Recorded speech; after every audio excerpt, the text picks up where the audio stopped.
Doctor Vikram Singh ji, आप सुन रहे हैं जो राहुल शर्मा कह रहे हैं, और उन इलाकों की तस्वीरें भी मैं लगातार दिखा रही हूं जिन इलाकों से होकर ये बच्ची गुजरी है। रिहायशी इलाके भी हैं, वो बाजार का इलाका भी है, वो हाईवे भी है। ऐसे वक्त में पुलिस करती क्या है, वो भी ऐसी जगह जो कि महाकाल की नगरी है, जहां टूरिस्ट आते हैं, जहां पुलिस की मुस्तैदी ज्यादा से ज्यादा होनी चाहिए। वहां पुलिस सोती रही 2.5 घंटे तक, कोई जानकारी नहीं मिली पुलिस को।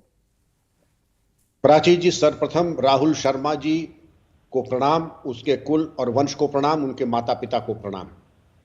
आप सही कह रही, सही निष्कर्ष।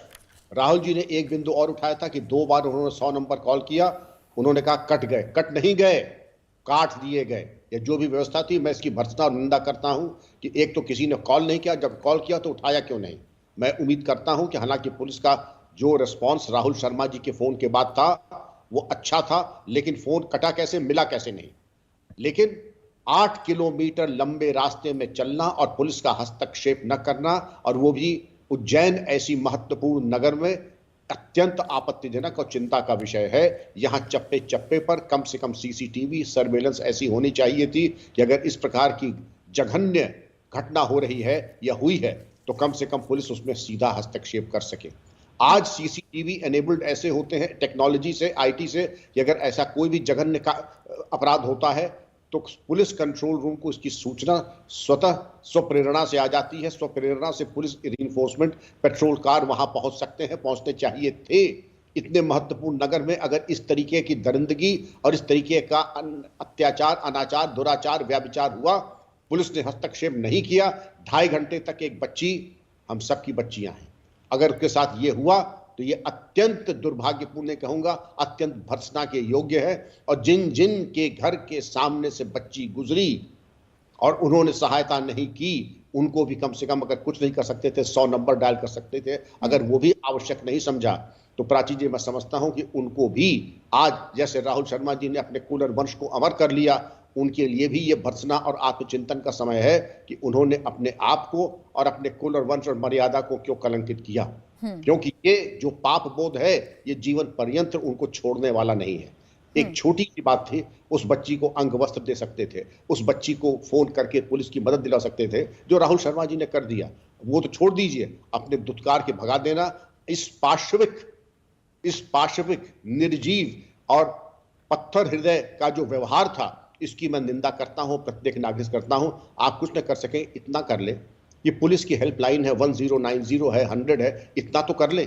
लेकिन अगर हम वो भी नहीं कर सकते हैं तो अंतर्मंथन करें कि आपको क्या सभ्य समाज में रहने के आप योग्य हैं भी कि नहीं है। प्राची जी को सबक लेना होगा, पुलिस को भी और प्रत्यक्षदर्शी को भी। मैं मूक दर्शक कहूंगा, प्रत्यक्षदर्शी नहीं, मूक दर्शकों को भी सबक लेना होगा। बिल्कुल विक्रम सिंह जी, वो तीखे सवाल हैं, चुभने वाले सवाल हैं, और इन सवालों को पूछते हुए दुख भी होता है कि कैसे समाज का निर्माण हम कर रहे हैं। योगिता जी, उस बच्ची का कसूरवार सिर्फ वो दरिंदा नहीं है जिसने उसके साथ ये जघन्य अपराध किया है। इस बच्ची के कसूरवार वो पुलिस भी है जो 2.5 घंटे तक सोती रही, वो समाज भी है जो उसकी ऐसी हालत देखकर उसे दुत्कारता रहा, आगे बढ़ने की तरफ इशारा करता रहा। लेकिन किसी ने ये नहीं सोचा कि इस बच्ची के साथ अगर इतना सब कुछ हुआ है तो इसे कम से कम अपने पास बुलाकर कपड़े ही दे दें, पुलिस को फोन ही कर दें, जानकारी दे दें कि हाँ बच्ची की हालत बहुत खराब है, आ जाइए। सब उसे दुत्कार रहे थे, कोई उसे मानसिक विक्षिप्त बता रहा था।